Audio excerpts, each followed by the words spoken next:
درود به همگی، امیدوارم که حالتون خوب باشه. بچه‌ها یه سری سوالات همیشه بین زبان آموزان مشترک هست. به همین دلیل تصمیم گرفتم که یه کلیپ آماده کنم و به همه این سوالات جواب بدم. پس تا آخر این ویدیو همراه من باشین. شاید سوال شما هم باشه. سوال اول: چطور میتونم لغات رو بهتر حفظ کنم؟ خب ببین، بهترین روش اینه که لغات رو در متن و در موقعیت تمرین کنید. ساختن جملات کوتاه، استفاده در مکالمه و همینطور مرور منظم باعث میشه که این لغات بهتر توی ذهنت بمونه و همینطور یادگیری رو هم عمیق و پایدار میکنه. البته یه روش دیگه هم هست. سعی کن که لغات رو با یه احساس یاد بگیری، نه فقط با معنی. مثلا وقتی میگی angry یه قیافه عصبانی بگیر. وقتی میگی happy لبخند بزن. یه چیزی بهت بگم، مغز احساس رو سریعتر از معنی حفظ میکنه و این باعث میشه که کلمه توی حافظه قفل شه. پس لغت رو با احساسات یاد بگیر، نه با دیکشنری. سوال دوم: گرامر زبان سخت‌تره یا مکالمه؟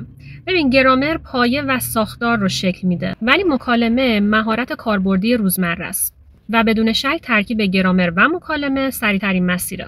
سوال سوم: میتونم توی یه ماه انگلیسی رو کامل یاد بگیرم؟ یادگیری زبان یک فراینده، نه یک هدف کوتاه مدت. اما تمرکز روی مهارت‌های اصلی توی یک ماه میتونه پیشرفت قابل توجهی رو ایجاد کنه و همینطور اعتماد به نفس شما رو هم بالا ببره. یادگیری زبان مثل ساختن خونه میمونه. یه ماهه نمیشه همه چیزشو ساخت، ولی میشه پایه رو محکم کرد و سریعتر پیش رفت. شماره 4: یه ماه دیگه میخوام برم سفر، میتونم توی یه ماه زبانم رو تقویت کنم؟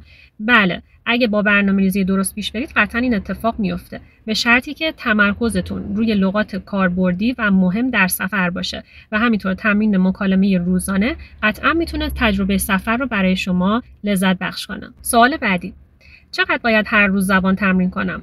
به نظر من بهتره که تمرین روزانه باشه. مثلا روزی 15 تا 30 دقیقه تمرین قطعاً نتیجهش خیلی بهتر از تمرین طولانی مدت و پراکنده است، چون که یادگیری پیوسته حافظه رو تقویت میکنه.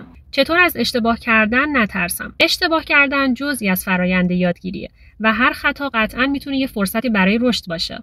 اگه ترس از اشتباه کردن برداشته بشه، قطعاً پیشرفت واقعی اتفاق میفته. کلاس حضوری و آنلاین فرق دارن. آخه ما دانشگاه آنلاین داشتیم و خیلی بد بود، راضی نبودیم. کلاس آنلاین واقعاً میتونه خیلی مفید باشه، چون که امکانات بیشتر و دسترسی به منابع دارید. بدون شک وجود استاد و همکلاسی‌ها برای تعامل و همینطور امکان مرور مجدد کلاس‌ها باعث میشه که تجربه یادگیری آنلاین از حضوری هم بهتر باشه. چطور میتونم انگیزم رو بالا نگه دارم؟ خیلی ساده است. هر روز کم تمرین کن و موفقیت‌های کوچیکت رو ببین و ازشون لذت ببر. همین حس خوب انگیزت رو بالا نگه می‌داره. امیدوارم این کلیپ رو دوست داشته باشین. برای دیدن محتوای بیشتر پیج من رو دنبال کنید. بدرود.